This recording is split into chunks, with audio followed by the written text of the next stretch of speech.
President Donald Trump says his administration may hold talks with Venezuelan President Nicolas-Maduro as he weighs military action inside the country. This comes as U.S. plans to designate a Venezuelan cartel as a foreign terrorist group linking it to Maduro. CNN's Betsy Klein reports.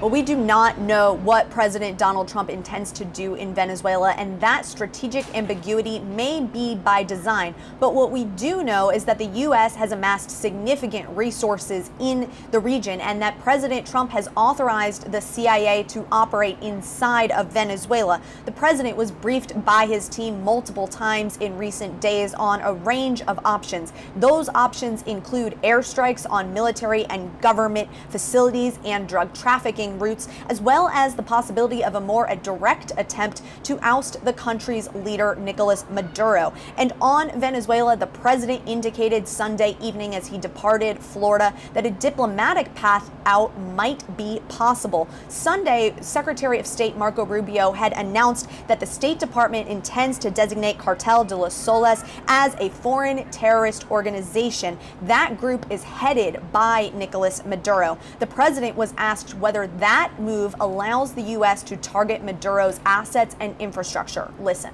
Does that mean that the U.S. government can target Maduro's assets or infrastructure inside Venezuela? It allows us to do that, but we haven't said we're going to do that.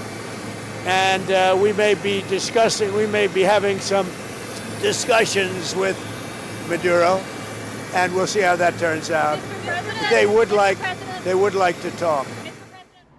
Now, experts have described that U.S. military buildup in the area as significant. There are more than 15,000 U.S. military personnel in the region, as well as more than a dozen warships, 10 F-35 fighter jets, and the world's largest aircraft carrier, the USS Gerald R. Ford, arriving in Caribbean waters early in the day on Sunday. Now, officially, the Trump administration says that they are going after illegal drug trafficking. However, regime change could also be a side effect of any action the president chooses to take. This is extremely high risk. It's unclear who could rise to power in Venezuela in the absence of Maduro. It would require significant U.S. commitment going forward. This is all what the president is weighing as he returns to Washington to begin the work week.